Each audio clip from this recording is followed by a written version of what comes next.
Hola, ¿cómo están? Vamos a hablar en esta ocasión sobre la mielopatía, sobre las diferentes enfermedades que afectan la médula espinal. Como ustedes son estudiantes de medicina y los que se preparan para ser médicos generales, lo que nos vamos a enfocar sobre todo es a la correlación clínico-quirúrgica o clínica sobre todo de estos cuadros mielopáticos.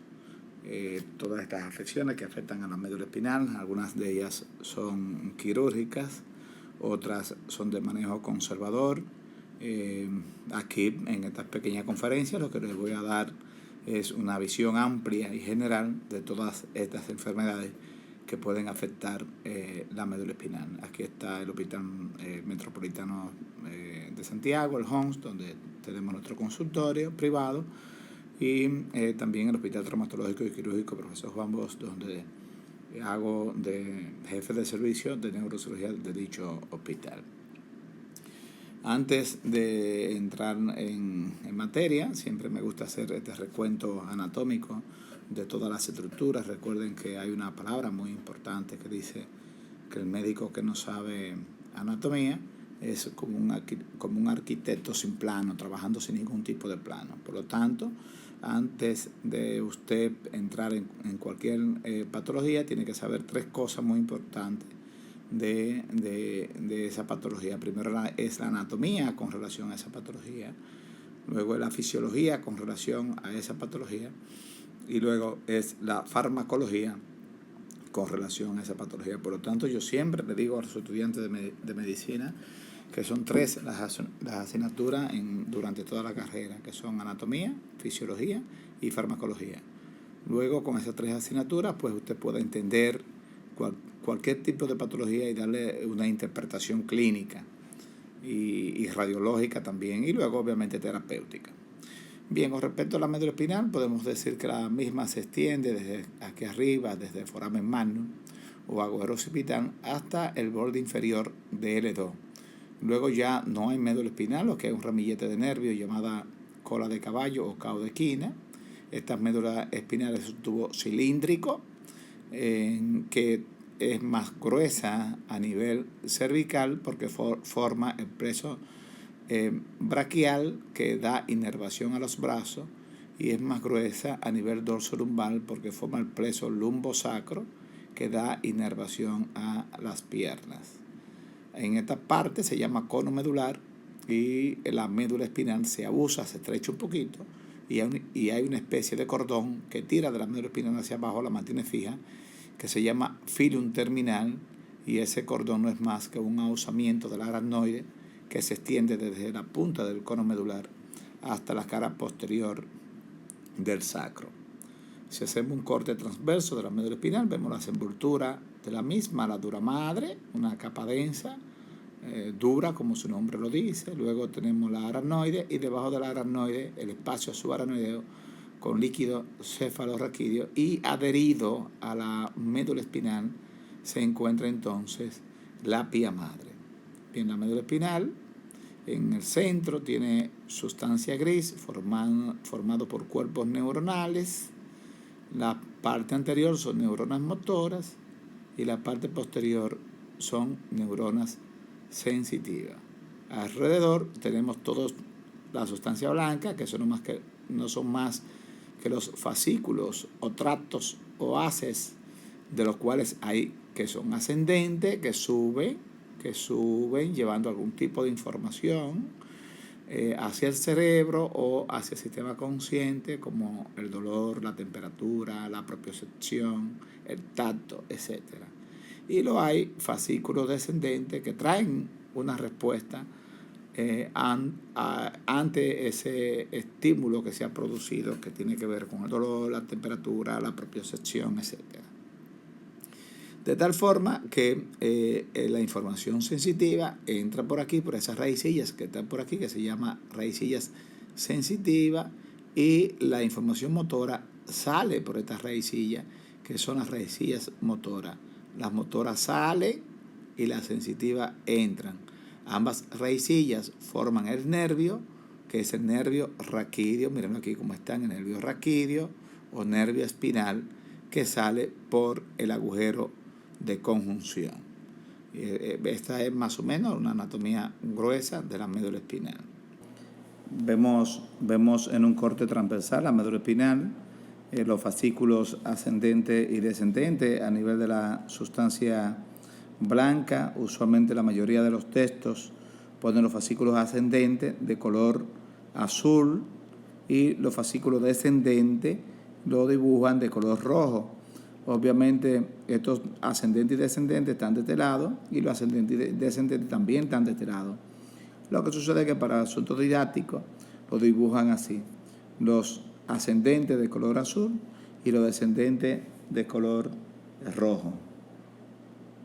Por ejemplo, aquí vamos a encontrar los fascículos ascendentes de gracil y cuneiforme, o de Gori-Burdap, o delgado y cuneatus, como le quieren llamar, que llevan la sensibilidad propioceptiva. Por ejemplo, tenemos los fascículos espinocerebelosos anterior y posterior, que también llevan información propioceptiva, fascículo espinotalámico lateral, que lleva información termoangésica, fascículo espinotalámico anterior o ventral, que lleva información táctil. De igual forma tenemos entonces los descendentes, algunos fascículos descendentes, como por ejemplo el fascículo corticoespinal lateral, que trae información motora del lado contralateral, al igual que los fascículos corticoespinal anterior, que lleva también información motora, pero en este caso son las fibras que no se cruzan. Luego tenemos otro fascículo también descendente, que a los estudiantes que yo le di anatomía, neuroanatomía, se lo expliqué, pero en el folleto que anda por ahí, de donde yo le daba la clase a los estudiantes de neuroanatomía, está perfectamente bien y lo explica perfectamente bien y resumida, de tal forma que todos los estudiantes se lo pueden aprender. Con respecto a la irrigación de la médula espinal está irrigada por dos sistemas: un sistema dado por las arterias vertebrales. Esta es la arteria vertebral de un lado y la arteria vertebral de otro lado.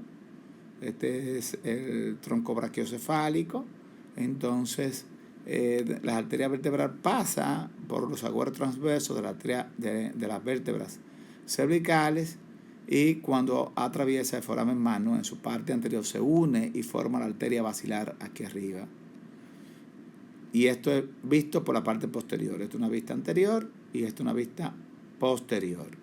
En la vista anterior vemos cómo se une con la arteria basilar, y antes de unirse forma esta rama que es la arteria espinal anterior. Es una sola arteria espinal anterior que se aloja en el surco anterior de la médula espinal.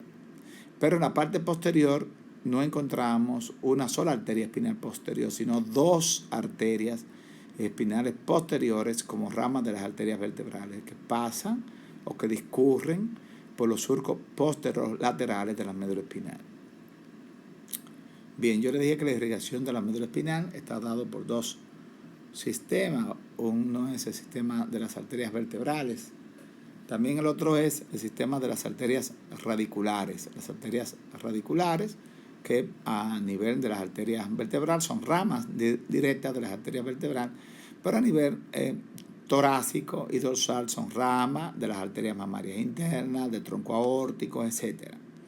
Esas son las arterias radiculares que entran junto con la raíz espinal para darle irrigación a la médula espinal. Hay una arteria radicular que es más grande que todas las demás arterias, que es esa arteria llamada arteria radicular magna de Adam Keuff, que le da irrigación prácticamente al tercio inferior de la médula espinal. Es una arteria radicular grande, una rama segmentaria de un tronco arterial importante, que si se daña esa arteria puede provocar una paraplegia. Por lo tanto, esa arteria radicular magna es muy importante a tomarla en cuenta cuando hablamos de lesiones vasculares, cuando hablamos de traumatismo raquimedular, etc. Bien, también es importante entender, y esto lo hemos repetido y vamos a repetirlo muchas veces, lo que es la vía piramidal. La vía piramidal para la respuesta motora está compuesta por dos neuronas. Una neurona motora superior que se encuentra en la corteza cerebral y una neurona motora inferior que se encuentra en el asta anterior de la médula espinal. Luego vamos a tener las fibras. La neurona motora superior va a proyectar un axón, que es su fibra, las cuales, esas fibras cuando salen de la neurona motora superior se llama corona radiata, cuando está a nivel de los ganglios basales, de los núcleos basales, se llama cápsula interna, pero cuando ya sale del cerebro y está en el tallo cerebral se llaman pirámides. Las pirámides, el 95% de sus fibras se cruzan en la unión del bulbo raquídeo con la médula espinal en lo que se llama la descusación de la pirámide. Ese hecho tan importante, llamado descusación de la pirámide, explica el por qué un paciente con una lesión de este lado se manifieste de este lado del cuerpo y viceversa. Hay fibras que no se cruzan, que siguen de forma derecha, que son las fibras córtico-espinal anterior o ventral, pero esas son las menos. La mayoría son las fibras córtico-espinal lateral. Se cruzan esas fibras y hacen sinapsis con la neurona motora inferior. Recuerden que hay dos neuronas, la neurona motora superior y la neurona motora inferior. El axón de esa neurona motora inferior es quien va a formar las raicillas anterior o motora del nervio espinal que va hacia el músculo. Aquí, como está aquí, es que va a formar entonces el axón de esa neurona, va a formar la raíz anterior o motora del nervio espinal. Por lo tanto, en la médula espinal tenemos neurona motora en el asta anterior y neurona sensitiva en el asta posterior. Neurona motora que forman las raicillas motoras y neurona sensitiva que reciben las raicillas sensitivas. También es importante conocer aquí, y eso lo hemos dado en otra parte, lo que son las afecciones de la neurona motora superior y su vía, que va a producir parálisis de este lado, pero parálisis con espasticidad e hiperreflexia. Y lo que es neurona motora inferior o subvía, que va a producir parálisis de esta extremidad, pero con hiporreflexia. Ahí podemos distinguir clínicamente lo que es una afección de neurona motora superior y neurona motora inferior. Muy importante desde el punto de vista clínico para interpretar las enfermedades de la vía piramidal. Bien, vamos ya a entrar en materia sobre las lesiones medulares, las afecciones medulares, todas las patologías que podemos encontrar en la médula espinal, y las vamos a clasificar de acuerdo a su etiología, como si son traumáticas, si son tumorales, infecciosas, vasculares, etc. Y también pueden ser clasificadas de acuerdo a su evolución. Vamos a comenzar con lo último, de acuerdo a su evolución. Pueden ser agudas, como son aquellas cuyos síntomas se presentan inmediatamente. Por ejemplo, un traumatismo de la columna da una paraplegia de forma súbita, aguda.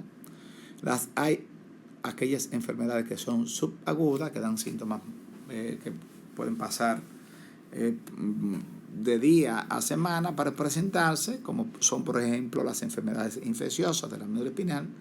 Y las hay que dan sintomatologías crónicas, como ciertos tumores de crecimiento lento de la médula espinal que se van presentando déficits paulatinos, parciales, que causan sintomatologías leves al principio. La médula espinal se va acomodando y cuando se hacen los estudios, pues aparece esta gran lesión compresiva.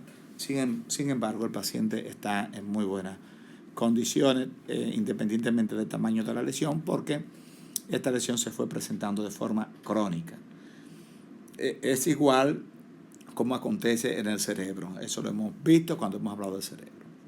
Bien, dejemos entonces esta parte de la clasificación de las lesiones medulares en cuanto a su evolución y vamos a enfocarnos en esto, en la clasificación de acuerdo a su etiología. De acuerdo a su etiología, vamos a ver varios acápites. Primero vamos a ver las lesiones medulares por enfermedad degenerativa de la columna vertebral. ¿Qué pasa con la columna vertebral? A medida de que envejecemos, después de los 35 años, los discos intervertebrales van perdiendo su contenido hídrico. Esos discos intervertebrales están formados por agua, en su gran mayoría de su composición histológica, y después de los 35 años se van deshidratando, se van colapsando, se van fisurando y se pueden formar hernias cervicales que comprimen la médula espinal o una raíz nerviosa. Se puede calcificar ese ligamento longitudinal posterior y comprimir la médula también. También al colapsarse el disco intervertebral, las facetas vertebrales se hipertrofian y se hipertrofia también el ligamento amarillo y comprimen la médula espinal. Esta compresión a veces puede ser focal por una simple hernia cervical, pero a veces es difusa y multifactorial, donde incluyen hernias cervicales, hipertrofia del ligamento amarillo, presencia de osteofitos marginales que comprimen los agujeros de conjunción, osificación del ligamento longitudinal posterior, en fin, forman un gran complejo de patología que comprimen la médula espinal a nivel cervical. Hay un término para englobar toda esta patología que es enfermedad espondiloartrósica cervical. ¿Qué entendemos como enfermedad espondiloartrósica cervical? Son aquellos pacientes de más de 50 años que presentan pérdida de fuerza en las manos, torpeza para caminar y cuando se hace una resonancia se ve que esta médula espinal está sufrida por múltiples factores como acabamos de mencionar. Entonces, estos son enfermedades degenerativas de la columna vertebral fruto del envejecimiento. Hay unos pacientes que lo hacen con mayor facilidad que otros. El tabaquismo está relacionado con estas enfermedades degenerativas de la columna cervical y también hay un factor de herencia bastante importante. Bien, vamos a ver entonces otras enfermedades que afectan la médula espinal, que son las enfermedades traumáticas. Las enfermedades traumáticas pueden ocurrir sin presencia de lesiones óseas, como este caso. Por ejemplo, este es un paciente que tuvo un fenómeno de flexión con extensión del cuello, con disrupción de las estructuras ligamentarias posterior. Miren cómo se ve esa área en la resonancia magnética hiperdensa, fruto de edema, de inflamación, de ese tejido ligamentario posterior. Y fíjese también dentro de la médula cómo se ve esa área de contusión medular, pero sin embargo no hay ruptura ósea, no hay afección ósea. Entonces esta es una lesión medular sin afección ósea, pero sin embargo pueden ocurrir lesión medular con lesiones óseas que pueden ser luxaciones como estas o desplazamiento, o fracturas como esta con propulsión de un fragmento óseo que comprimen la médula espinal. Los traumatismos raquimedular son patologías muy comunes en nuestros medios, en nuestro hospital, eso es el día a día. Producen un impacto socioeconómico, familiar, muy devastador, un panorama muy triste para el entorno, porque usualmente el paciente queda con daño neurológico permanente en muchos de estos casos.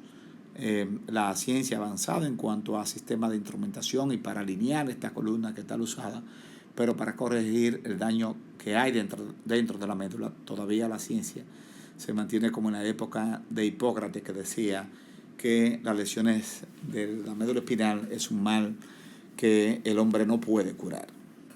Siempre hago alusión cuando hablamos de lesiones medulares traumáticas de esa película, se llama Mar Adentro, una película muy buena, bien actuada, es una película, son hechos verídicos, protagonizada por Javier Bardem, es muy buena película, y narra las peripecias que pasa un paciente tetrapléjico con una lesión espinal. Los hechos que ocurrieron durante esa película, estábamos en España estudiando cuando ese hecho ocurrió, y es una película muy buena y muy ilustrativa y muy bien trabajada. La pueden ver, la pueden bajar por alguna de las aplicaciones. Desde el punto de vista anatomopatológico, las lesiones traumáticas pueden ser una conmoción medular, al igual que a nivel cerebral, que hay conmoción cerebral, puede también ocurrir una conmoción medular, una contusión medular, una dislaceración medular y una cesión medular. La conmoción medular, al igual como ocurre a nivel en la conmoción cerebral, es una pérdida transitoria de la función neurológica de la médula espinal, la cual obviamente se resuelve espontáneamente antes de las 24 horas. Este paciente, el paciente que tiene un accidente de motor, llega a la emergencia con dolor en alguna parte de la columna, no puede mover la pierna, pero luego ya dentro de un ratito comienza a mover la pierna. Y lo más importante es que en los estudios, tanto de resonancia, rayos X y tomografía, no aparece nada en la médula espinal. Eso se define como una conmoción medular. Una contusión medular son áreas de edema, de inflamación dentro de la médula espinal con focos hemorrágicos, ya dañando la médula espinal, igual como ocurre a nivel de la contusión cerebral, pero en este caso es dentro de la médula. La dislaceración medular es un corte transversal de la médula que puede ser por heridas de arma blanca o por un esquilón de hueso. Dislacera, corta, secciona parcialmente la médula espinal, y una sección medular es una ruptura completa de la médula espinal que puede ser por una sección anatómica, como caso como esto, donde hay una luxación importante, la médula queda prácticamente rota, y puede ser también en fenómenos donde hay gran inflamación dentro de la médula espinal, donde hay una sección fisiológica de la médula espinal, es decir, que la sección medular puede ser anatómica o puede ser fisiológica. También causas muy frecuentes de mielopatía son los tumores que afectan la médula espinal y la columna vertebral. Dentro de los tumores podemos ver los tumores metastásicos, que tienen como lugar de origen otra parte del cuerpo.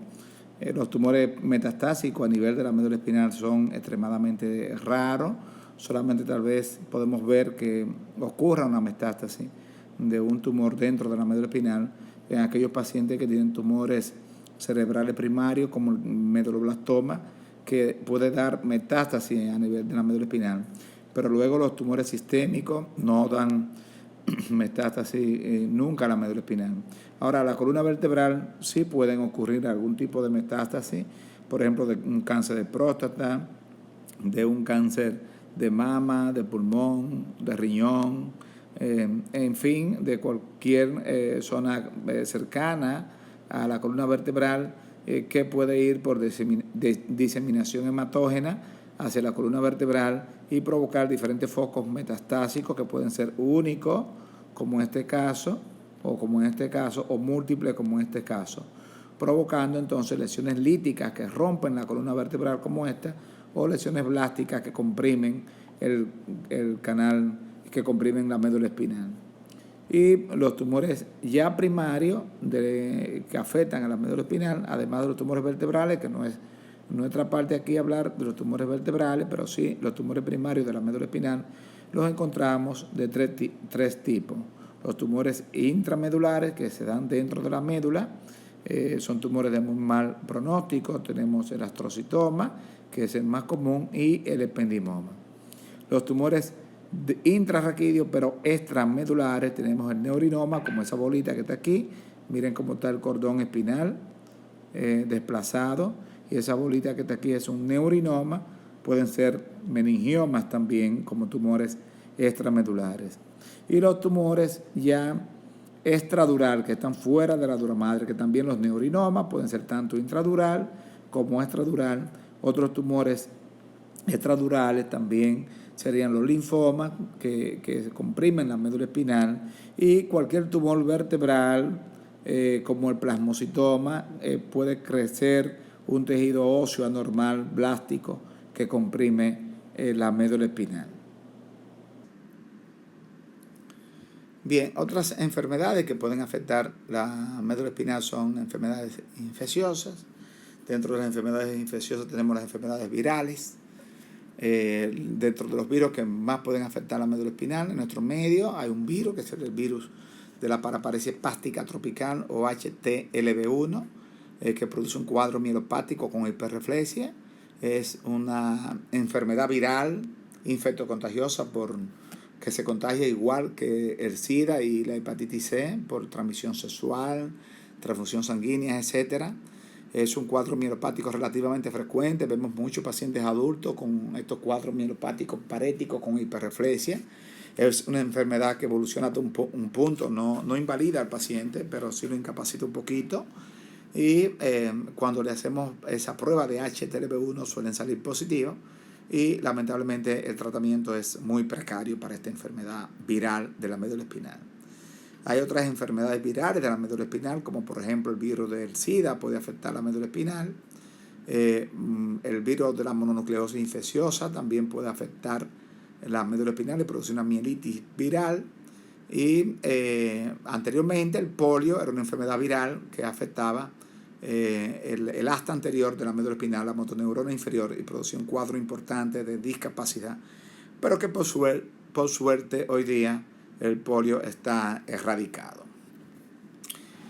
Hay otras enfermedades virales no específicas que afectan a la médula espinal. Hay pacientes que debutan con cuadros de paraplegia o paraparesia aguda, y cuando le hacemos la resonancia magnética se ven áreas de inflamación intramedular hiperdensa, que cuando cultivamos el líquido cefalorraquídeo no podemos aislar ningún microorganismo, ningún virus, y catalogamos al paciente como una mielitis viral inespecífica. Así está diagnosticada. En cuanto a los parásitos que afectan a la médula espinal, pues los parásitos por citicercosis pueden afectar la médula espinal. De igual forma, la toxoplasmosis puede afectar la médula espinal dentro del contexto de un paciente inmunocomprometido. Hay enfermedades bacterianas afectando la médula espinal. Dentro de ellas tenemos el bacilo de la tuberculosis, como en este caso. Es una espondilitis tuberculosa que produce un acceso tuberculoso con pus que comprime el saco dural y por tanto aquí está comprimiendo la cola de caballo, pero si esto ocurre a nivel más alto, comprime la médula espinal. Recuerden que la afección vertebral de la tuberculosis se llama mal de Popp. Eso es muy importante ustedes conocerlo.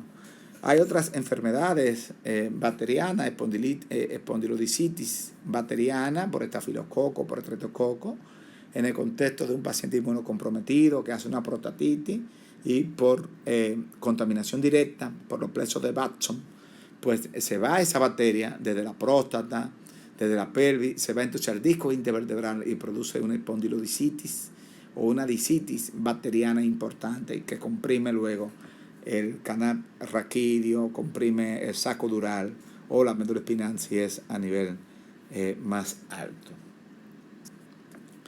Bien, hay también enfermedades congénitas de la médula espinal. Dentro de ellas vamos a mencionar dos que son las más importantes. Primero tenemos la malformación de Chiari o de Arnold-Chiari o de Chiari. Antes le llamaban la malformación de Arnold-Chiari, pero ya actualmente le quitaron el Arnold, no sé por qué, y se llama malformación de Chiari. La malformación de Chiari es un descenso congénito de las amígdalas cerebelosas.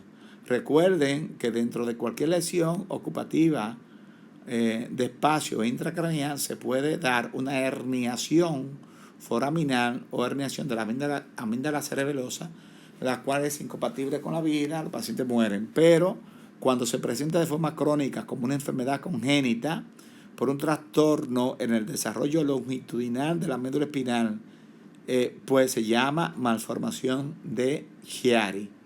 Desciende por debajo del foramen magno, comprime la médula espinal a este nivel, impide el libre flujo del líquido cefalorraquídeo que se encuentra en el canal ependimario y producen esos ciris o esas cavidades siringomiélicas dentro de la médula espinal que destruyen y dañan la médula por dentro. Otra enfermedad congénita es la médula anclada, en la que el filum terminal es muy corto. Miren cómo está este filum terminal muy corto y ala o desciende el cono medular, produciendo este cuadro de médula anclada, donde el paciente no desarrolla sintomatología en la mayoría de los casos, pasa desapercibido, y cuando desarrollan sintomatología usualmente lo hacen en la adolescencia o durante el crecimiento, ya en la mayor edad de crecimiento, entre 11, 12, 13, 14 años, el niño o la niña comienzan a presentar dificultad para caminar, torpeza, y cuando corre se cae con mucha facilidad, y es porque la médula está siendo estirada por este cordón espinal anclado aquí, o médula anclada. Usualmente se forman también lipomas, tejidos grasos que también rodean el filum terminal anclado. Hay otras enfermedades congénitas de la médula espinal, como la mielia, que es el desarrollo, la falta de desarrollo de la médula espinal, la diplomielia, que es una médula espinal dividida por un espolón óseo, y otras enfermedades más congénitas, que ahora mismo no sirve mencionarlas porque son muchas y tal vez ustedes nunca las van a ver en el futuro. Bien, también hay enfermedades vasculares que pueden afectar la médula espinal. Estas enfermedades vasculares, igual que las enfermedades vasculares a nivel cerebral, pueden ser isquémicas o hemorrágicas. Las isquémicas pueden ser, por ejemplo, por una hernia discal cervical que comprime la arteria espinal anterior aquí y puede provocar un infarto medular con cuadros de mielopatía cervical por infarto medular por oclusión de la arteria espinal anterior. Pero también pueden ser hemorrágicas que pueden ser por ciertos tumores dentro de la médula espinal, como los hemangiomas, que son tumores que crecen dentro de la médula espinal como nichos vasculares, pequeños nudillos de venas y arterias y capilares dentro de las venas, dentro de la médula, que puede romperse y sangrar y provocar un sangrado intramedular, debutando entonces con déficit neurológico. También encontramos malformaciones arteriovenosas dentro de la médula, que son un acúmulo, como lombrices, de venas y arterias, y venas y arterias en la fase de transición, que no se saben si son venas o arterias, si llevan sangre oxigenada o sin oxigenar, y que esas malformaciones arteriovenosas pueden comprimir la médula espinal y producir un cuadro mielopático. Y también esa malformación, además de comprimir la médula espinal y producir un cuadro mielopático, pueden también romperse y producir un sangrado y comprimir la médula espinal. Bien, también en la médula espinal podemos ver algunas enfermedades neurológicas autoinmunes que afectan a la médula espinal. Dentro de ellas, las más importantes, las enfermedades desmielinizantes, como la esclerosis múltiple. Ustedes saben, esto lo vamos a ver cuando hablemos de esta enfermedad desmielinizante, un capítulo que está más hacia adelante. Ustedes saben que las fibras del sistema nervioso central y periférica pueden ser mielínicas y amielínicas. La mayoría son mielínicas, es decir, tiene una capa de mielina como una envoltura de esas fibras alrededor del nervio, que a nivel periférico lo dan las células de Schwann y a nivel del sistema nervioso central lo dan los oligodendrocitos. Pues hay enfermedades autoinmunes que atacan a esos oligodendrocitos y impiden que formen la mielina dentro de las fibras de sustancia blanca del sistema nervioso central, y esa enfermedad se llama esclerosis múltiple, cuando afecta todo el sistema nervioso, y mielitis transversa cuando afecta solo a la médula espinal. Ambas enfermedades pueden producir cuadros variables de mielopatía. Otra enfermedad autoinmune desconocida también es una enfermedad que ataca a las neuronas motoras, tanto puede ser la neurona motora superior como la neurona motora inferior. En este caso, cuando afecta a la neurona motora inferior, produce un cuadro importante de mielopatía, y esa enfermedad se llama la esclerosis lateral amiotrófica y es una enfermedad muy discapacitante. Ambas enfermedades son enfermedades muy tristes porque los pacientes sufren mucho, pero sobre todo las enfermedades de motoneuronas, como la esclerosis lateral amiotrófica, es una enfermedad incapacitante con una expectativa de vida de 4 a 5 años no más. Los pacientes mueren con traqueotomía y es una catástrofe familiar y con un pronóstico muy, muy sombrío. Bien, vamos a ver las lesiones medulares. Se pueden clasificar en lesiones medulares completas e incompletas. tanto la traumática como las tumorales, como las infecciosas, desde el punto de vista clínico, cómo usted ve el paciente, cómo usted está abordando el paciente, puede ser que tenga una lesión medular completa con afección completa de la médula espinal, o que la lesión deje pasar algún impulso motor y sensitivo y sea una lesión medular incompleta. Vamos a ver cómo nosotros conocemos una lesión medular completa, cómo está el paciente cuando tiene una afección, ya sea a nivel cervical. Si a nivel cervical está tetrapléjico, pero si es a nivel lumbar o dorsal está parapléjico. Y esta lesión obviamente tiene más de 24 horas de presentación. Recuerden que muchos casos que llegan a una emergencia con una paraplegia o una tetraplegia y se pueden resolver en menos de 24 horas, y esto es la conmoción medular. Lamentablemente no son la gran mayoría. La mayoría de los pacientes pertenecen aquí. Bien, este paciente que llegó a la emergencia, en nuestra práctica, usualmente por trauma, pero puede llegar por por una fractura ósea, por una metástasis vertebral, por una fractura osteoporótica, por un tumor intramedular, puede llegar parapléjico o tetrapléjico o cuadripléjico, que es lo mismo que tetrapléjico. Ya tiene más de 24 horas de evolución. Este paciente tiene trastorno esfinteriano que se caracteriza porque tiene un globo vesical. Cuando usted le palpa el abdomen, tiene un globo vesical. O viene ya con una sonda puesta porque ya en otro lugar le han puesto una sonda vesical. Tiene impactación fecal no evacuado, y cuando le hacen un tacto rectal, además de que el esfínter anal está sin tono esfinteriano, se encuentra con una impactación fecal porque el paciente no puede evacuar. El paciente puede tener, si está en shock medular, puede estar hipotenso, chocado con hipotensión arterial, con bradicardia.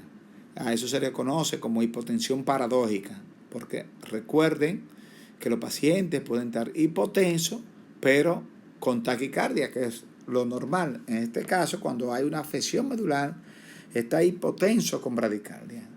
La hipotensión se debe a que los grandes vasos que van hacia las piernas, hacia los brazos, hacia el tronco, pues esos grandes vasos tienen una inervación que se llama la nervus vasorum, es decir, pequeños nervios que inervan la pared de esos grandes vasos, los cuales obviamente por la lesión medular, esos nervios están dañados.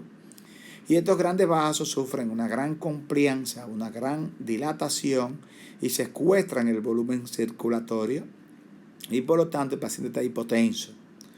Pero hay una bradicardia. ¿Por qué? Porque el tronco simpático está lesionado, está afectado, y por lo tanto el simpático deja de funcionar y deja el parasimpático libre para que produzca bradicardia.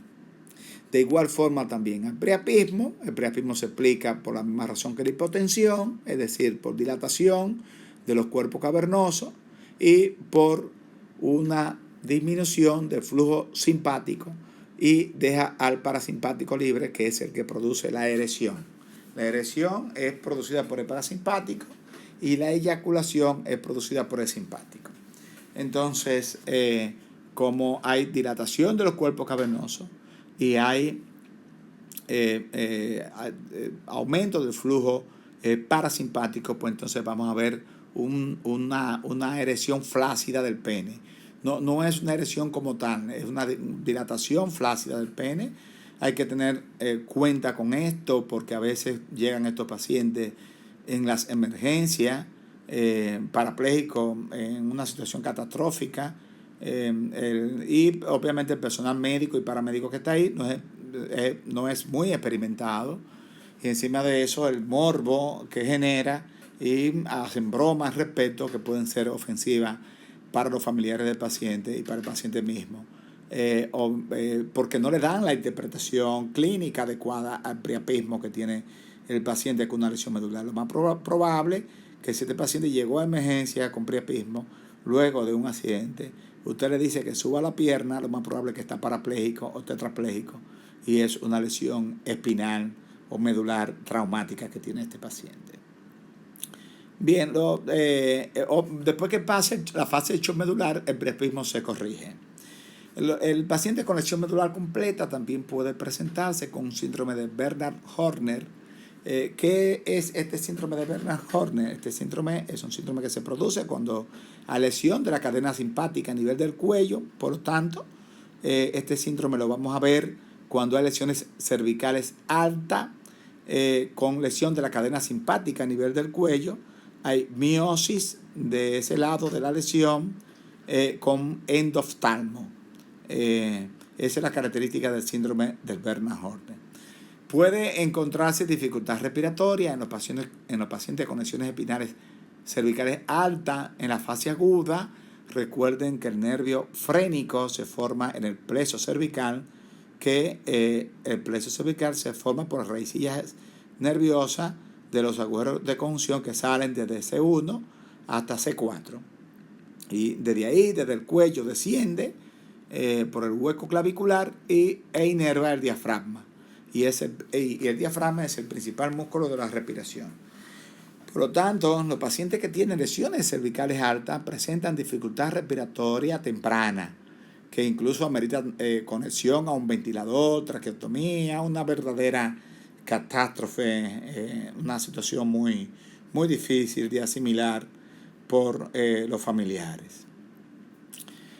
Pero también esto en la fase aguda. En la fase crónica y para todos los pacientes con lesiones cervicales ya más bajas, cervicales bajas y torácicas, estos pacientes pierden la capacidad de los músculos accesorios de la respiración y pierden también el reflejo tusígeno y van acumulando una especie de catarro en la base de los pulmones y va provocando una neumonía crónica que al final, obviamente, con esta complicación, con la neumonía, puede acabar con la vida de este paciente tetrapléjico y producir la muerte. Todas estas son situaciones muy catastróficas que se ven en las lesiones medulares completas. Ahora, en las lesiones medulares incompletas son aquellas en que algún tipo de información motora insensitiva puede pasar por la médula espinal y algún tipo de función puede hacer la médula espinal. Desde el punto de vista semiológico, para el enriquecimiento del estudiante, del médico que examina a este paciente, si se quiere, puede identificar algunos síndromes de lesión medular incompleta. No siempre se ven, pero si se quiere hacer el juego en el examen semiológico, usted puede hacerlo y podemos hablar entonces de lo que es el síndrome del cordón anterior, síndrome del cordón posterior, síndrome centromedular, síndrome de Brown-Séquard o hemiseción medular y síndrome occipital o de foramen occipital o del agujero magno. Vemos aquí el cordón posterior, donde vemos los fascículos posteriores de Gori-Burdett, los cuales se pueden afectar. Si se afectan los cordones posteriores, pues entonces el paciente puede caminar, puede sentir el tacto superficial y profundo, puede mover la pierna, pero la propiocepción, el sentido de presión profunda, lo tiene alterado y este paciente cuando camina siente como si estuviese caminando en una corcha espuma porque la presión profunda del piso no lo siente sobre su talón y este paciente tiene un síndrome de cordón posterior. En el síndrome de cordón posterior que está aquí. El síndrome de cordón anterior, que debía de haberlo mencionado primero, si afecta el tacto superficial, porque por el cordón anterior pasa el fascículo espinotalámico anterior. Repito de nuevo, reestructuramos, síndrome de cordón anterior, afectación del fascículo espinotalámico anterior, por lo tanto el paciente camina, pero el tacto superficial no lo siente. Síndrome del cordón posterior, se afectan los fascículos posteriores de Gracilis y cuneiformes o Gori-Burdett, por lo tanto el paciente la presión profunda no la siente. Luego vemos el síndrome centromedular. El síndrome, aquí tenemos una idea de lo que es el síndrome del cordón anterior. Vemos aquí una patología apretando la parte anterior de la médula espinal, una hernia discal cervical. Se afecta la parte anterior de la médula espinal. Vemos aquí un síndrome de cordón posterior. Vemos aquí una lesión. Puede ser tumoral, de la parte posterior de la médula espinal, afectando los cordones posteriores, y por lo tanto va a provocar un síndrome de cordón posterior. El síndrome centromedular se afecta el centro de la médula, que va a formar las raicillas anteriores o motoras para el nervio espinal, para el plexo braquial, y van a entrar las raicillas sensitivas. Por lo tanto, en el síndrome centromedular hay pérdida de la función motora en las extremidades superiores con hiporreflexia, pero el paciente puede mover las piernas. Miren esta lesión aquí en el centro de la médula, cómo está afectando la médula espinal. Entonces, esto se conoce como displejía. Displejía es la incapacidad de mover las extremidades superiores, preservando la función de las extremidades inferiores. Si esta lesión central aumenta de forma centrípeta hacia afuera y comprime la médula espinal, pues entonces va a afectar la sustancia blanca y va a afectar los fascículos y cordones que van hacia las extremidades inferiores, provocando entonces una lesión para las extremidades inferiores, pero con hiperreflexia, porque recuerden lo que les expliqué al principio de la vía motora superior y la vía motora inferior. Aquí tenemos el síndrome de Brown-Séquard o demisección medular. El síndrome de Brown-Séquard o demisección medular no es más que cuando se daña la mitad de una médula.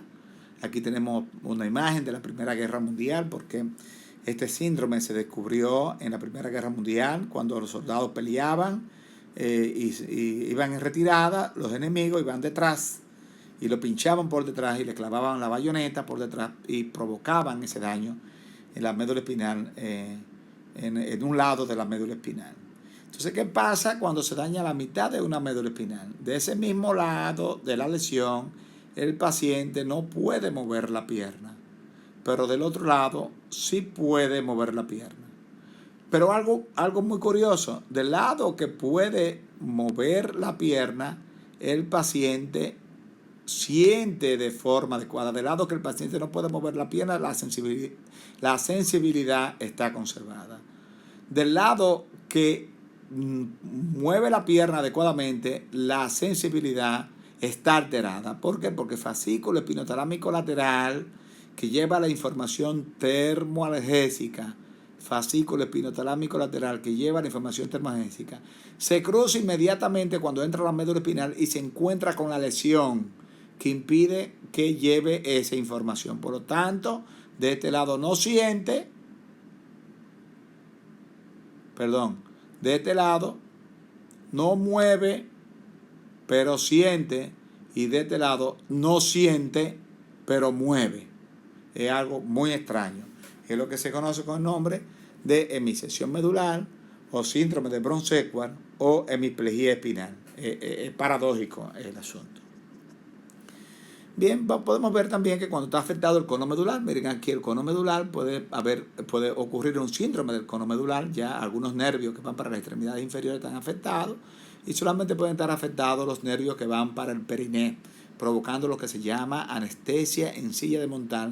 Este es un paciente con este tipo de lesión que puede caminar, pero este paciente puede que no tenga control de esfínteres, tenga una sonda vesical, tenga incontinencia fecal y obviamente tenga una lesión en el cono medular con anestesia en silla de montar.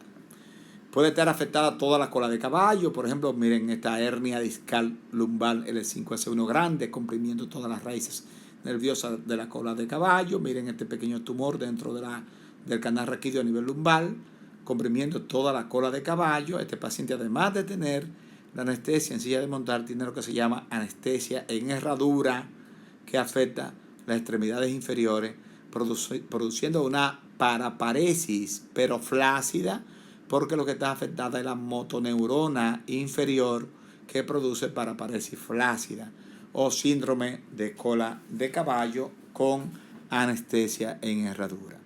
Esto es muy importante distinguirlo en el examen clínico del paciente y usted diferenciar entre una afección y otra. Bien, podemos ver también lo que es el síndrome del agujero occipital o síndrome de foramen magnum. se puede ver, por ejemplo, en diferentes patologías. No es más que cuando se comprime el foramen magnum aquí arriba, produce un cuadro de tetraparesis progresiva con hiperreflexia, tanto en los brazos como en la pierna. Puede existir trastorno de los pares craneales bajos, con trastorno para la deglución, apnea del sueño. Es un cuadro muy aparatoso que puede producir muerte súbita. Y esta compresión del foramen magnum pueden ocurrir por diferentes patologías. Por ejemplo, aquí podemos verlo en envejeciente, se forma un tejido inflamatorio alrededor de la apófisis odontoide que se llama panus inflamatorius o panus odontoideum, que comprime la médula espinal aquí a nivel de la odontoide. Vemos también la malformación de Chiari, que lo vimos, ya que hemos hablado de eso. Ciertos tumores del clivus o del canal basilar también comprime otros tumores. Este es un caso nuestro de una paciente que operamos, que era un lipoma, una niña de 14 años. Miren cómo va saliendo el lipoma del canal raquídeo a nivel cervical, y que le producía a esa niña un síndrome de foramen magnum con apnea del sueño y dificultad para la deglución. Bien, podemos ver también, ya hemos hablado de la clasificación de las lesiones medulares desde el punto de vista de su etiología. Vamos a hablar, ya vimos que pueden ser traumáticas, pueden ser infecciosas, pueden ser tumorales, vasculares, etc. Y vimos el comportamiento clínico, los síndromes neurológicos que pueden producir lesiones medulares completas, lesiones medulares incompletas, síndrome de cordón anterior, cordón posterior, síndrome de cordón medular, de cola de caballo, síndrome de foramen magnum. Ahora vamos a ver cómo abordamos nosotros a ese paciente en la emergencia, en el examen físico, cómo lo abordamos. Primero nos llaman desde la emergencia que hay un paciente que posiblemente tiene una afección neurológica espinal. Obviamente, en el caso de ustedes son el médico que van a recibir el paciente. Ya usted ha hecho y ha asegurado el ABCDE del paciente crítico. Ya eso ustedes saben mucho de eso, le han dado sus asignaturas de primeros auxilios, y el que no se lo sabe tiene que aprendérselo, obviamente, a esta altura a nivel académico que están ustedes. Vamos a entrar a la parte que nos interesa. En el examen físico, la exploración física de nuestro paciente con lesión espinal, debemos de girar en forma de rolo al paciente, lateralizarlo del otro lado con ayuda de otro compañero que gire, que voltee al paciente para que usted deslice su mano por la espalda, palpando una por una las apófisis espinosas y observando a ver si hay área de contusión, área de inflamación que sugiera que hay un trauma local, y palpar las apófisis espinosas. Si hay separación de apófisis espinosas, puede que exista una luxación de una vértebra sobre otra, y eso se llama signo del escalón. Vamos a hacer un mínimo examen neurológico donde vamos a evaluar la fuerza muscular. El paciente que no mueve nada la pierna está parapléjico. El que no mueve la pierna y tampoco mueve los brazos, apenas lo levanta, está tetrapléjico o cuadripléjico. El que solo mueve la pierna pero no mueve los brazos está displéjico. Y la fuerza muscular la podemos valorar en aquellos que pueden valorarla, que mueven algo la pierna, en una escala que va desde 1/5, donde no hay ningún tipo de fuerza muscular, a 5/5, que es aquel paciente que tiene la fuerza muscular normal. Esta escala de clasificación de la fuerza muscular está en el capítulo de historia clínica y examen neurológico, que vamos a verlo más despacio después. Pero es muy importante usar un lenguaje técnico, un lenguaje médico universal. Cuando se le diga, doctor, usted está presentando a este paciente a otro médico, este paciente tiene una disminución de la fuerza muscular en extremidades inferiores 3/5, por ejemplo, ya ese médico que está del otro lado tiene más o menos una interpretación de cuánto o cómo es que está afectada la fuerza muscular. El nivel sensitivo, luego que evaluamos la fuerza muscular, que el paciente no puede mover la pierna, vamos a buscar el nivel sensitivo. El nivel sensitivo se busca con un objeto romo. Nunca puede ser la punta de un bolígrafo y dejar a todo el paciente todo rayado en la planta de los pies, ¿no? Eso no se usa. Tampoco puede ser una aguja y pinchar al paciente y atravesar la piel, tampoco eso no se hace. Usualmente lo que se usa es la parte roma del bolígrafo del otro lado, o el casquete del bolígrafo, o la envoltura de una aguja de una jeringa y se roza la piel. También los martillitos que vienen para el examen neurológico vienen con una agujita roma que se hace un poquito de presión y se va pinchando desde la pierna, comparándose la pierna, una pierna con la otra, con las extremidades superiores. Y entonces se va valorando y preguntándole al paciente que se siente eso. Se le dice al paciente, ¿siente eso aquí igual que aquí? Dice, no, aquí no siento nada. ¿Siente eso aquí igual que aquí? No, no siento nada. ¿Siente eso aquí igual que aquí? Sí, aquí ya sí siento. Entonces el nivel sensitivo se evalúa de la siguiente forma. Cuando el nivel sensitivo está por debajo del ligamento inguinal, ese es el dermatoma T12. Ya yo tengo que buscar una lesión ósea medular a nivel de T12. Si está a nivel de la cicatriz umbilical, la lesión es a nivel de T10. Si el nivel sensitivo está a nivel del apéndice sifoide, el nivel sensitivo es T6 y si es a nivel de la tetilla es T4. Son puntos de referencia muy importantes que nos ayudan a evaluar el nivel sensitivo.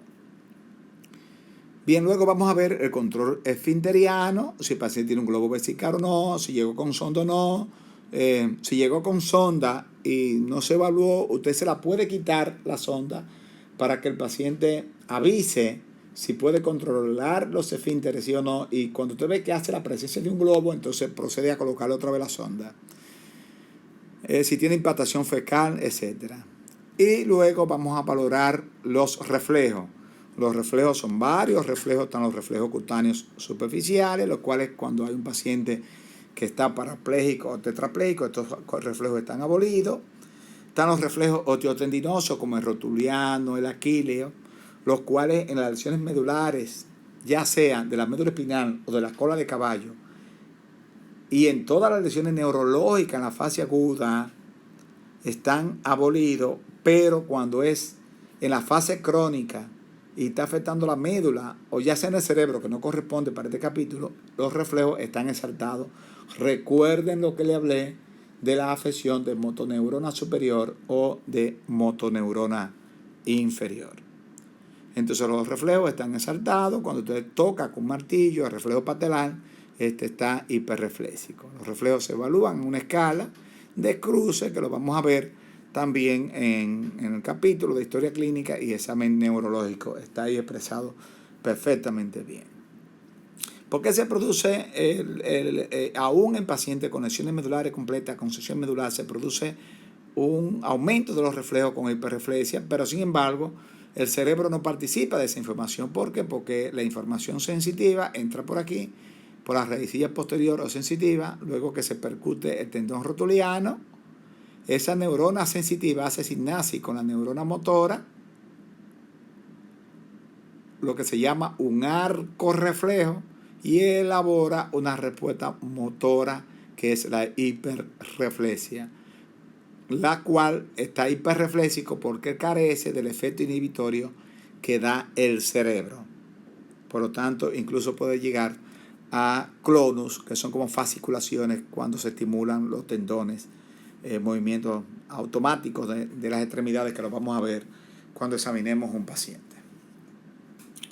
Bien, también las lesiones medulares, además de clasificar las lesiones medulares completas e incompleta, y dentro de la incompleta los síndromes neurológicos que acabamos de ver, hay una clasificación muy útil que también ustedes deben de conocerla, que es la clasificación de Asia, no de Asia, del continente asiático, sino que de la American Spine Injury Association, de la Asociación Americana de Lesiones Espinales, o la escala de Frankel modificada, la cual divide las lesiones medulares en diferentes grados. Desde el grado A, que es una lesión completa sin ningún tipo de función neurológica, hasta el grado E, donde el paciente tiene una afección ósea, pero la función neurológica está conservada totalmente. Y hay diferentes graduaciones que ustedes lo pueden leer aquí, está en su material, se lo aprenden bien, porque cualquiera de esas se la pongo en un examen para que ustedes me pongan qué tipo de lesión es. Entonces, esa es la escala entonces de Asia o Frankel modificada. Para los pacientes crónicos con mielopatía, esta se usa para paciente agudo, paciente con trauma sobre todo, en una emergencia. Un doctor le puede preguntar a usted, doctor, en la escala de Asia, ¿en qué grado está? Usted dice, bueno, doctor, está en grado A. Ya ese médico se ahorra que le expliquen todo esto. O está en grado C, se ahorra que le expliquen todo esto. Esto es para traumas sobre todo y en la emergencia y lesiones agudas. Ahora, para lesiones crónicas, pacientes que están caminando, que van a la consulta, que tienen enfermedades tumorales, enfermedades degenerativas de la columna cervical, mielopatía crónica, hablamos más de la escala de Nuric, que va desde el grado 0 hasta el grado 5. Grado 0 es el paciente que tiene solamente síntomas radiculares, molestias en los brazos o en la pierna, pero no tiene afección medular. Grado 1, pues hay afección medular, así va aumentando progresivamente. Grado 2, afección medular con trastorno para la marcha, pero puede trabajar con dificultad. Ya el grado 3 es un grado ya incapacitante, hay anormalidad para la marcha, el paciente camina y ya no puede trabajar de forma adecuada. El grado 4 es el paciente que no puede caminar, que necesita ayuda para caminar, no se vale por su propia cuenta. Y el grado 5 es un paciente que está confinado a una silla o a la cama, una silla de ruedas o una cama, con una lesión medular ya completa. Esa es la escala de Nuric. Usted puede usar cualquiera de ellas, es bueno que la domine todas. Cada una son aplicables, se usan hoy día y mucho en cualquier hospital, en cualquier examen que a ustedes le pongan para tomar el MIR, para tomar el USMLE, para todo eso, le van a poner alguna de estas escalas y por lo tanto tienen que saberse. Son escalas que todo el mundo se sabe, todas las personas que están estudiando esos exámenes se saben. Bien, ¿cómo tratamos al paciente que tiene una lesión medular completa, traumática, en shock medular o pueda que no sea traumática, puede que debute con una paraplegia aguda por una metástasis a nivel de columna que comprima de forma aguda la médula espinal? ¿Cómo tratamos a este paciente? Este paciente vamos a impedir que se mueva de forma inadecuada y una inmovilización, ya sea a nivel cervical o dorsolumbar. Si el paciente va a estar acostado, no necesita inmovilización en ese momento. Pero acostado, usualmente para trasladarse se usa una tabla de traslado. El paciente se lateraliza, luego la tabla se introduce por debajo del paciente y luego el paciente se acuesta en la cama de traslado y ahí se mueve a hacer tomografía, resonancia magnética, lo que se tenga que hacer. Una cosa muy importante con la tabla de traslado es que el paciente parapléjico o tetrapléjico no puede durar más de 2 horas en esa tabla de traslado, porque si dura más de 2 horas en esa tabla de traslado, ya se puede formar una úlcera por presión o por decúbito. Eso lo hemos visto mucho en los hospitales nuestros. Llega un paciente un sábado, por ejemplo, de noche, de un pueblo, parapléjico, tetrapléjico, lo llevan en esa tabla de traslado. Nosotros lo vemos un lunes y todavía ese paciente está en esa tabla de traslado porque alguien dice que no se puede movilizar. Y cuando ya vamos a ver a nivel sacro, ya tiene esa área ya todo amoratada y necrótica, y ya la úlcera ya por ahí se va, y ese paciente por ahí se va complicando, y obviamente con todas las secuelas y contratiempos que conllevan. Bien, el paciente con lesión medular completa vamos a usar soluciones adecuadas. Recuerden que este paciente está hipotenso, pero no está hipotenso por falta de sangre. Está hipotenso por una falta de distribución del gasto cardíaco. Hay que tener cuenta con hiperhidratar al paciente. El paciente le vamos a poner heparina de bajo peso molecular, cualquiera, la que se disponga en el hospital. No voy a mencionar nombres comerciales ahora porque hay muchísimas en el medio. Porque estos pacientes hacen un éxtasis sanguíneo en esos grandes vasos y pueden formar tromboembolismo con mucha facilidad que puede migrar hacia los pulmones y producir un paro respiratorio de forma súbita. Por eso el paciente hay que heparinizarlo inmediatamente. Medias compresivas inmediatamente cuando este paciente lo diagnosticamos y lo vemos para tratar el shock medular y evitar también la trombosis venosa profunda. Estos pacientes están hipotensos con bradicardia, por lo tanto usualmente se le pone dopamina con atropina. Ciertas medidas generales, si está distendido, sonda nasogástrica, hay que colocar sonda vesical por el globo vesical, colchón circulatorio inmediatamente desde que llegue al hospital, un colchón circulatorio, fisiatría. El paciente se puede mover en la cama en rolo para higienizar, para bañar. Muchas veces encontramos estos pacientes también que ya tienen 2 días ahí bañados por la parte de frente, pero la parte de atrás bien sucio, bien sudado, con arena, con tierra de donde tuvo el accidente, porque alguien dice que no se puede movilizar. Sí se puede movilizar en rolo y bañar e higienizar. De hecho, hay que movilizarlo en rolo para palpar la apófisis espinosa. En el caso de que amerite cirugía temprano por luxaciones, hay que reducirlo en el quirófano, reducir la fractura, alinear la columna, estabilizarla, descomprimir la médula espinal que está comprimida con cirugía. Bien, los esteroides es algo muy importante a usarse en las lesiones medulares. Se usa en las primeras horas, aunque aparecen muchos artículos que desaconsejan el uso de los esteroides. Nosotros en nuestra práctica, en nuestro hospital, lo usamos desametasona o usamos metilprednisolona. La metilprednisolona es muy caro y en la mayoría de las veces lo que usamos es que usamos la primera dosis de metilprednisolona en bolus, 30 miligramos por kilogramo de peso, y continuamos con desametasona de 8 miligramos endovenoso cada 6 horas, que es algo más económico. Las heridas la paraplegia o tetraplegia por herida de arma de fuego, no hay que usar esteroides, está contraindicado en este caso y no funciona para nada. Y si el paciente tiene más de 24 horas de la lesión, tampoco funciona y tampoco hace nada. Los esteroides nosotros recomendamos usarlos por poco tiempo, porque si lo usamos por mucho tiempo, a este paciente se le suben los glóbulos blancos, se inmunocomprime, se inmunodeprime, comienza a presentar fiebre, neumonía, candidiasis bucal, etcétera, y por lo tanto no recomendamos usar esteroides por tanto tiempo. Bien, los pacientes parapléjicos o tetrapléjicos hacen complicaciones agudas y complicaciones crónicas. Este es un paciente que pasa mucho trabajo. Recuerden que le envié a ver aquella película, Mar Adentro, que es una película muy buena, pero también pueden ver otra película que habla de las vicisitudes y los trabajos que pasa un paciente parapléjico, que es una película que se llama Nacido un 4 de julio.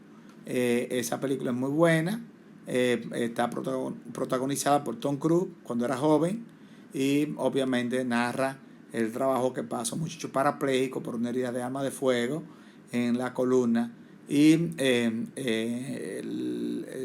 vemos toda la situación política que vive Estados Unidos durante la guerra de Estados Unidos con Vietnam y vemos ese contexto histórico de todo eso que pasó alrededor, pero también vemos la parte humana de cómo ese joven parapléjico pasó tanto trabajo con esa lesión medular.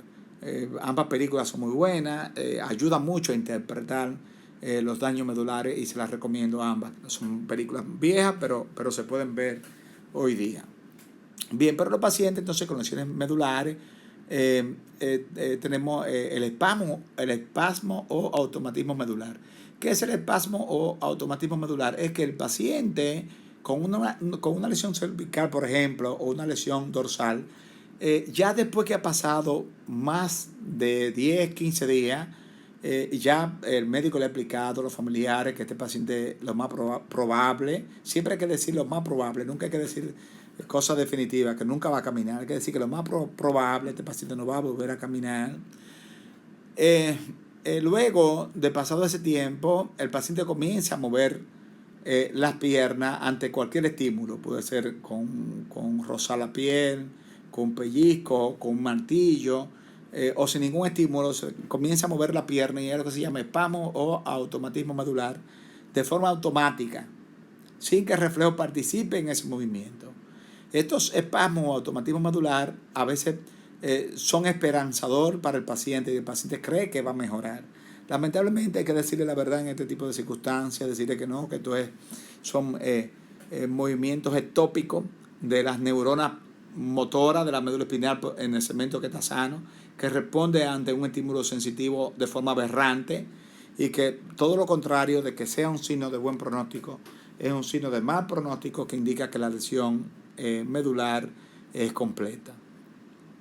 Tenemos otro tipo de complicación que es la crisis autonómica, que es que el paciente parapléjico o tetrapléjico no siente dolor, pero el sistema nervioso autónomo puede dispararse ante cualquier situación de estrés, como un globo vesical, una úlcera por decúbito, una cura que le estén haciendo una úlcera o un dedo necrótico que le estén amputando sin anestesia. El paciente que da anestesia aunque no sienta, para bloquear esas aferencias sensitivas autónomas.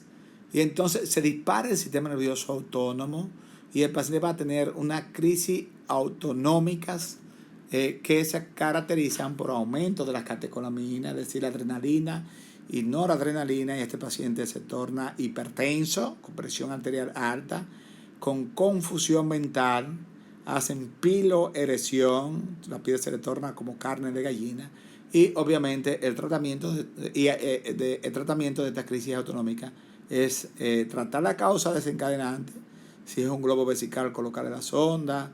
Si es una implantación rectal provocando evacuación de la ampolla rectal.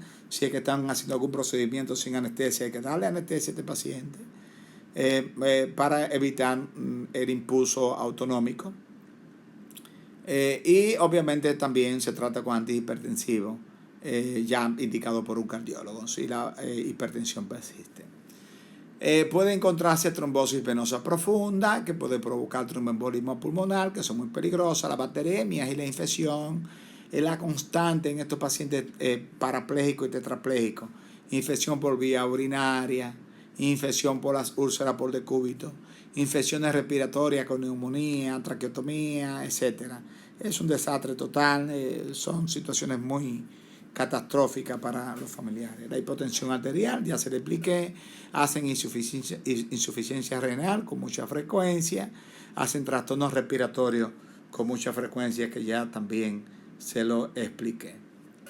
Hay complicaciones crónicas, también ya el paciente ya después de meses, que tiene ya años con la parapléjico o tetrapléjico, pueden hacer carcinoma genitourinario, pueden ser aumento de litiasis biliar y renal también, porque hay éxtasis circulatorio de los fluidos corporales, por lo tanto hacen litiasis, hacen fracturas por debajo del nivel, los huesos por debajo del nivel de la fractura se tornan osteoporóticos, anemias, úlceras posicionales, dolor crónico, dolor del miembro fantasma. El paciente a veces dice que le duele el dedo gordo del pie derecho, pero cuando usted le toca el dedo gordo, el paciente no dice que lo siente, que le está tocando, pero sin embargo dice que le duele.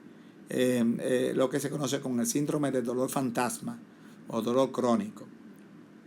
Se da también en los pacientes que están amputados. Un paciente amputado dice que le duele el dedo gordo del pie amputado. Sin embargo, el pie está amputado y no, el dedo no está ahí. Síndrome de dolor fantasma se llama dolores crónicos. Y hacen siringomielgia tardía y muchos pacientes hacen un cuadro depresivo terrible. Estos pacientes ameritan tratamiento psiquiátrico. Les recomiendo que vean ambas películas para que interpreten y conozcan bien. Recuerden que las dos películas, la de Tom Cruise, nacido un 4 de julio, y la película, la otra, Mar Adentro, de Javier Bardem, Javier, el apellido se me olvidó, Bardem, algo así. Está ahí detrás en la clase, es muy buena, véanla, véanla de forma crítica y son muy ilustrativas de lo que pasan estos pacientes. Bien, otros personajes también que uno los recuerda con mucha tristeza, sobre todo mi generación, porque a los 14, 15 años nosotros crecimos viendo Superman 1, Superman 2, Superman 3 y creo que hasta 4. Ese de actor Christopher Reeve. Christopher Reeve tuvo un accidente, se cayó de un caballo filmando una película, se lesionó una vértebra cervical, quedó tetrapléjico, conectado con una traqueotomía a un respirador portátil. Vivió unos cuantos años más después del accidente, pero todo su dinero lo gastó en la investigación para las lesiones espinales. De hecho, hizo una fundación para tratar los pacientes con lesiones espinales y buscar a ver si algún día encontramos la cura para las lesiones espinales, que hasta hoy día pues esto no ofrece muchas esperanzas. Sí ha avanzado mucho, vuelvo y reitero, en las técnicas de instrumentación de columna, vivimos instrumentando aquí en el país, nosotros en el Hospital Traumatológico y Quirúrgico Profesor Juan Bosch, en el HOMS, donde trabajamos, en cualquiera de las clínicas, pues hay médicos capacitados que hacemos todo este tipo de cirugía de instrumentación de columna, por delante, por detrás, por todos los lados. Colocamos todos los tipos de implantes de tornillo para alinear y estabilizar la columna. Y descomprimimos la médula, pero el daño medular, una vez establecido, casi siempre es irreversible, dejando secuela funesta para nuestros pacientes.